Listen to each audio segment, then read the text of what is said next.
Welcome to the Indiana State Board of Animal Health online tutorial for use of the eCVI in PDF format.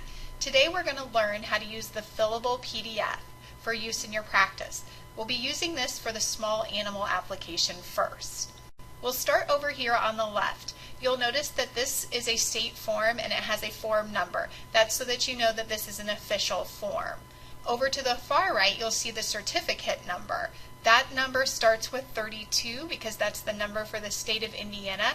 The next 4 digits are the last 4 digits of your license number. And then following that, where it says NULL, that will actually go away once the certificate has been signed and saved. And it will give you a long number to replace the null. Now, your certificates will no longer count in sequential order. So when your paper certificates used to count up, these will not count up in sequential order. Over here on the left, you'll see the entry permit number. There's no very useful application for this in the small animal medicine, so you can skip over that.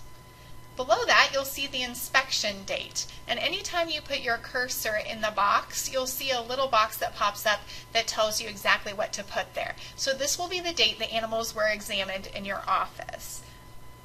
So you can enter the date either in 2, 2, and 4 format. So for example, like that, or anywhere there's a caret drop down, you can get a calendar. And then you can just choose whatever day the animals were examined, and it will fill it in. Once a field has been filled in correctly, it will go from red to the grayish blue color. Over here on the left is the consignor. This is going to be the client that brought the pet to you or the owner of the pet. So you'll put their first name in here and the last name next to it. And you can either tab or use your mouse to move to the next section. I often use the tab because it's easier for me to navigate. If the animals are at a kennel or if the client has a farm name, you can just put the kennel name here.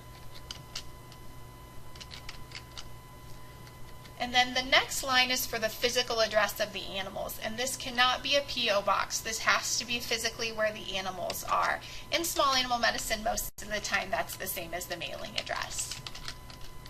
And then you can tab down to the city, and then you'll see that it's defaulted to the state of Indiana. Out-of-state animals cannot go on an Indiana certificate, so that cannot be modified. You'll put the zip code in here, and then you'll tab over or use your cursor to go over to the county. Now, the county drop-down can only search by the first letter. So for example, if you're looking for Allen County, you'll hit A until you get to Allen. But if you had hit AL, you would actually get LaGrange. It's just not the best at searching. So you also can use the caret drop down here if you prefer to choose from a list of all the counties. The next area you'll do is the phone number. And you'll just put the phone number in without any parentheses or dashes. And then once you tab out of that field, it will put it into the format that's correct. The location ID doesn't have an application in small animal medicine. That's actually the same as the premise ID. And then if the owner does use a P.O. box, for example, you would put that information in here. Or if they were a corporation and they used headquarter mailing information, you would put that in here as well. So now you've completed the whole consignor section. This is exactly the way it is on a paper health certificate.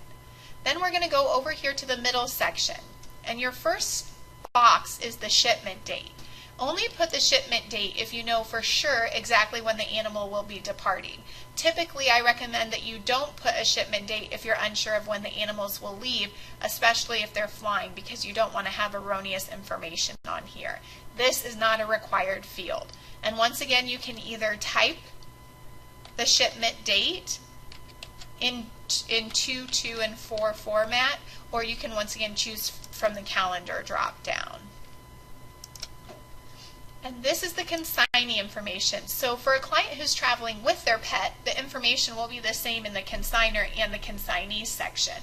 So for the consignee, this will be either the person who is receiving the animal or it will be the client if they're traveling with their animal.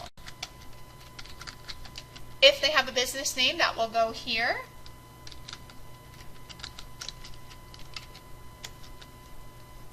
Then the physical address of where the animals will be going. A quick hint here, you can't put something like Yellowstone National Park. You have to put a physical address. So even if you need to use the internet to Google, let's say the visitor center at Yellowstone National Park, you could do that, but you have to put a physical address in here.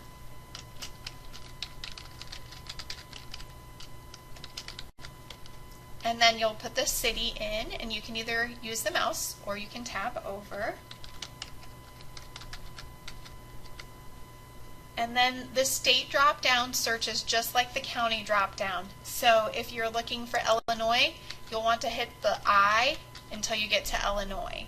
Because if you hit IL, you're going to get Louisiana. And then you'll put the zip code in here. You do not have to know the county, but if you happen to know it, you can put it there. If you have the phone number of who is receiving the puppy, you can enter that here and enter the phone numbers without any dashes. You'll probably not have an application for the location ID. If the consignee address or the mailing address is different, you'll put that in here.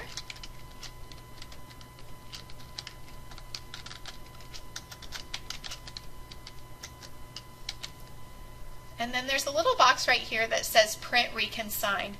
This only has applications where an animal is being sold on the same health certificate, for example, through a sale, and it doesn't have small animal applications, so you can actually leave the box blank. Over here on the right, you'll click small animal, and then the only information that's required under the carrier or transporter is the purpose of movement. And to get all the choices, just click on the drop down and you'll see there's lots of choices. For most people who are traveling on vacation, pet movement would be appropriate. If they're selling, let's say a dog or a cat,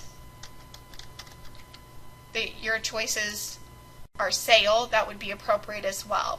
If you can mark interstate or intrastate, that helps us sort them. So this would be an interstate. And then if you know that the animal will be flying, I recommend that you choose that here, but do not put the carrier or airline that they're flying with because plans change. Now, we're going to go down here to the weather acclamation statement. The USDA puts out the weather acclamation statement and would like it printed for animals who are riding in the belly of the plane. And we can get you in the tips and tricks the exact verbiage that you want to use here, but basically it's where you say that this pet can withstand temperatures between the following range. So that's for you to determine, and you'll type it in here without any parentheses. Next, you'll choose the species. You cannot mix species on a health certificate, so even if the dog and the cat are both going on vacation with them, they will have to have two separate health certificates. Number of animals per line, this is typically going to be 1. The only time it might not be is if you had a litter of puppies. Then the next part is where you would put the animal's name, and then whatever breed or description.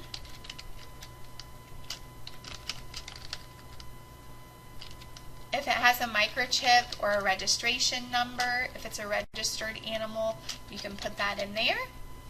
And then under age, you'll type the numeric value first. So for example, we'll make this a 2-year-old dog. So you'll put it 2 years. You can also use 2 months or 2 weeks, however old the animal is. Your choices are female, male, and unknown, and I hope you don't choose unknown.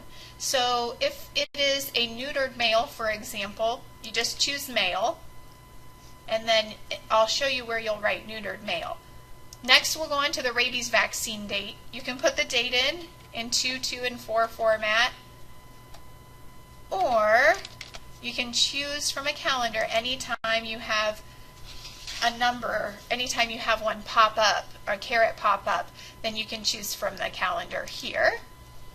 And then rabies booster due, you can either put the numbers in or you can choose from the drop down. And you just have to do this because people don't know if you're using 1 year or 3 year rabies. So then you'll just put in whatever date the animal is due for rabies vaccine. And we'll make this more realistic and put that they're going to be a 3 year rabies. Rabies tag number, if you can put the number in here, as well as the rabies serial number. This is the number off the bottle.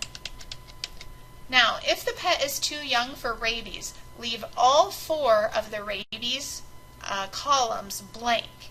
Do not put anything in them. But what you'll do is you'll leave all 4 of those blank. Do not type not applicable, just leave them blank. And then over here, in that situation, you would write too young for rabies. But we have a 2-year-old dog, so we're going to say that we gave it rabies vaccine. And over here, we're going to write